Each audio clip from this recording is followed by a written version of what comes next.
Wine merchants Berry Brothers and Rudd opened in 1698 by a widow with a family name of Bourne. It traded in the most expensive drinks in the world. At that time it was tea and coffee, and to this day the business operates under the sign of a coffee mill. Skip 100 years and George Berry Sr. joined the business, bringing new drinks too as London developed a taste for wines.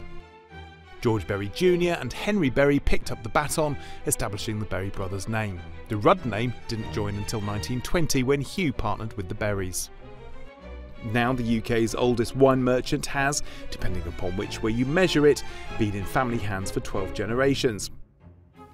When I had my chance, I had the huge advantage of, as somebody once described it, finding a vintage Rolls-Royce untouched in the garage. And here was this amazing machine, if you like, that hadn't been mucked around with, but just required a bit of loving care and a few new ideas to just make it fit for purpose for nowadays. So I had that great advantage. I also had the option of carrying on with change. Ideas that happened in my time, for example, are going onto the internet. We had a website in 1994, which was before Amazon or Google were even thought of. And we were the first wine merchant, first people to sell wine on the internet.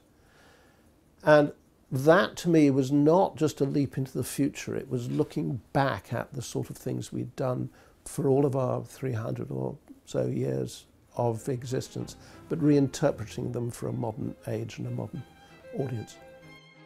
Berry Brothers and Rudd has been around for over 300 years. Even the store looks like it ought to be in a Harry Potter film. So how do you take a shop with so much history and drag it into the 21st century?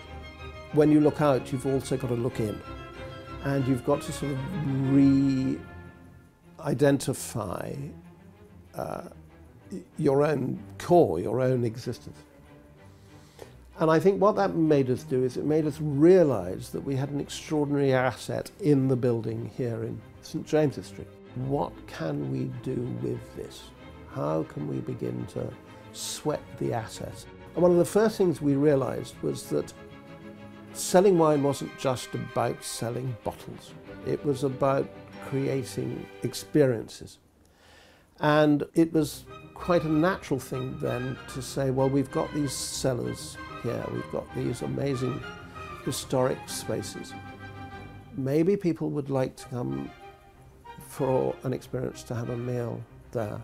Dining was just part of the experience that Berry Brothers and Rudd realised they could deliver. With the cellars below St James covering the area of 2 football pitches, there was plenty of space to create more dining and tasting rooms, as well as a wine school, delivering experiences to 25,000 people a year.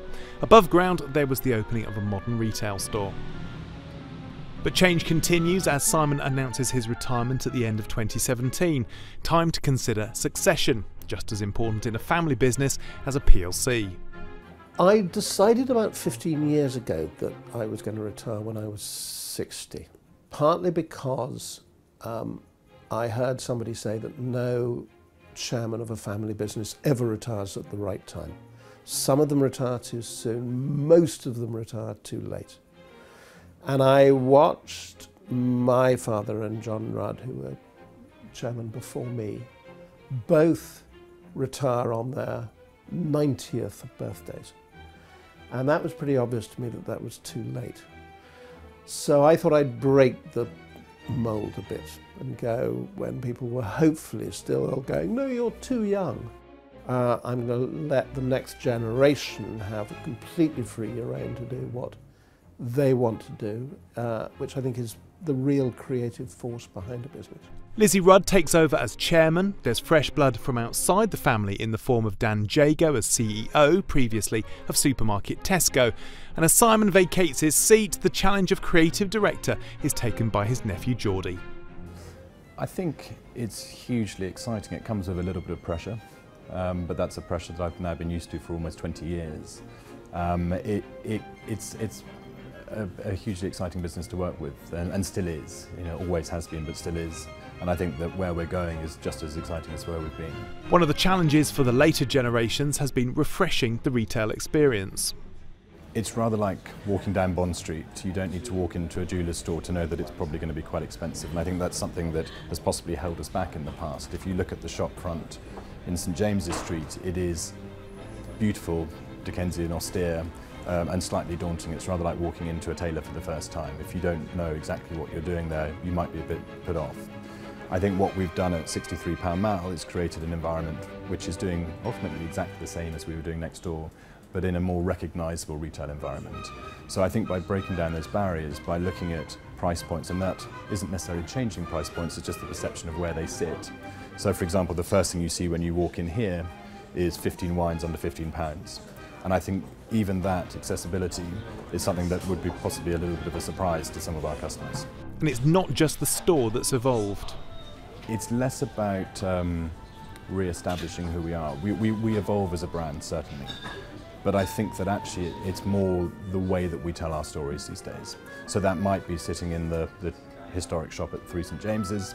It might be within the environment that we have here, which is far more about telling the story of individual bottles of wine. It might be the blog, which is now a hugely important part of how we tell our story. It might be our number 3 magazine, which is a non-commercial way of showing stories. Whilst retail may have been updated, old-fashioned customer service is at the heart of serving the traditional customer, including the royal family. If you think about the way that we sell wine or spirits, is that the relationship that we have with a customer starts a long time before transaction. There's the experience of buying wine, there's the experience of keeping wine, and there's the experience of drinking wine. So the relationship that you form with a customer can, even in the transaction of one bottle, be over a course of many, many months and years. And the relationships that we have with our customers last a lot longer than that. But what about developing relations with the next generation of customers? I think I just about fit into the millennial bracket. So I look a lot at how I expect to deal with a company. So for example, I want to see different levels of that company. I want to engage with them over social media to see behind the scenes perhaps. Instagram is a wonderful way of doing that. We're very lucky that the world that we live in is very visual. Whether that's the winemakers, we represent 400 winemakers who are all telling their own stories. And I think that idea of storytelling is what sets a brand like Berry Brothers and Rudd apart in many respects. And we've been doing that for many, many years, but we now have more tools to be able to do that. I think it's also worth considering that our more established customer base or a more mature customer base are just as engaged with something like social media than the millennials. I look at my mother, for example, who uses Facebook far more than I do, for example. So I don't think that we can restrict it to a certain age group anymore. And I think that what people want now from a product, and this isn't just wine, food, spirits and so on, I think this is much bigger than that. I think we want to know the stories behind. So in many ways, all we're doing is using the tools at our disposal to be able to tell those stories in a more comprehensive way. So with over 300 years of history under the company's belt, what does the future have in store? I fervently believe that family businesses only survive because they change. If they spend too long sitting there going, well, we've got it right after all these generations, then they will fail pretty quickly. And the huge advantage of being able to look to the past and learn lessons from the past, but also take some ideas from the past and then project them into the future, is something that not an awful lot of businesses have the luxury of being able to do. Anyone can sell wine and spirits.